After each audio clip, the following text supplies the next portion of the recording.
Hello, I'm Dr. Altamar Sheikh, endocrinologist from Mumbai.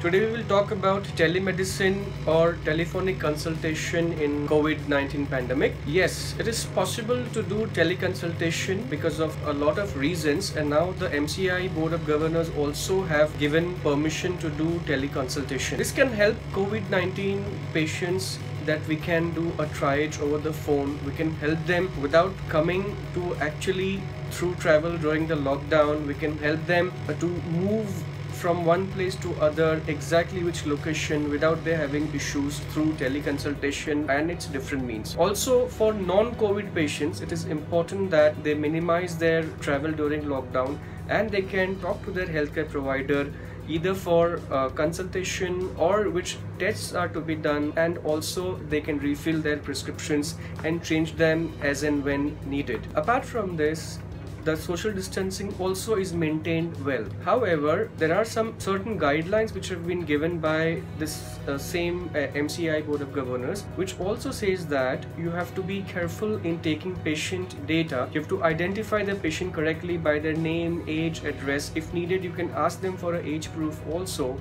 And privacy has to be maintained at all means. Consultation or teleconsultation through this way can be between doctor and the patient, or doctor and a relative, or doctor and a healthcare provider, which could be either a nurse or a doctor. Hence, it simplifies patient even coming from distant, and people those who have to travel for a lot can be minimized in this way. Not only this, there are also channels that is been provided in this particular guideline, which also says that there are all channels of communication which can be used. For example, the text message. Text can be in any form. It can be an SMS, it could be email, it could be WhatsApp messenger based, it could be a voice, it could be either a voice call or it could be a video call, depending on what you are comfortable and what the patient is comfortable. Apart from this, there are also gateways for payment which can be done either through app or directly through UPI or through the bank-to-bank transfer as we are comfortable. Now,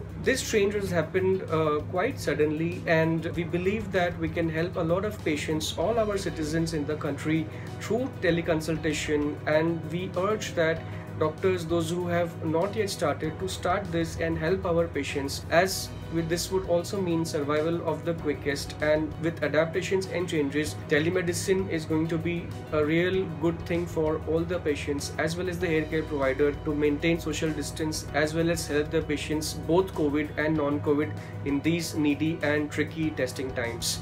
Thank you.